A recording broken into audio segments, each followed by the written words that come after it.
इस महीने के अंत में जो पूर्णिमा आवेगी, स्नान पूर्णिमा, अपने अपने घर पर बहुत सुंदर अभिषेक करना ठाकुर जी का जल से।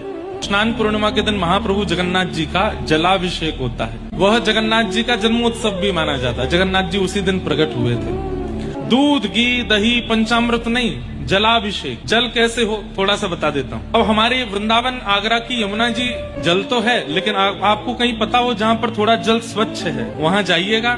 मटके में ऊपर कपड़ा बांध देना, कपड़े में थोड़ा गड्ढा कर देना, और ताकि वो छन्नी बन जाए, और फिर यमुना जी का जल उस घड़े में भरिएगा।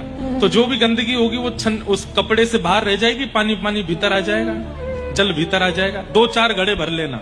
2-4 घड़े भर के फिर शाम को घड़ों का पूजन कीजिएगा। घड़े भर करके जब घर लेकर के आवे तो घड़ों का स्वागत करना कि साक्षात यमुना महारानी घर पधारी।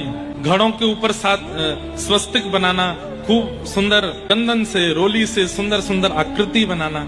फिर उसके बाद कपड़ा हटा देना। कपड़ा हटाने के बाद मोगरे के पुष्प, कुछ गुलाब के पुष्पों की पंखुड़ियां, सुंदर केसर, और एक परचूने की दुकान पर आपको ब्रास मिल जाएगा, कपूर जैसा होता है। ब्रास को खाने की सामग्री में प्रयोग करते हैं। नहीं मिले तो कपूर, उनको पीस करके वो डाल दें। मतलब हमको ठंडा जल बनाना है ठाकुर जी के अभिषेक के लिए।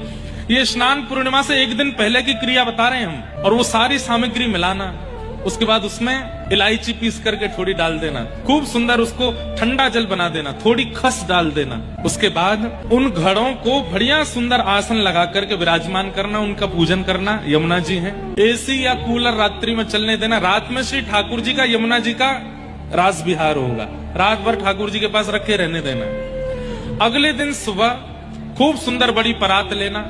पहले ठाकुर जी को बाल भोग करा देना। बाल भोग के बाद परात में ठाकुर जी विराजमान करके कौपीन पहना देना। मलमल का वस्त्र, मलमल के वस्त्र की पतली सी धोती पहनाना।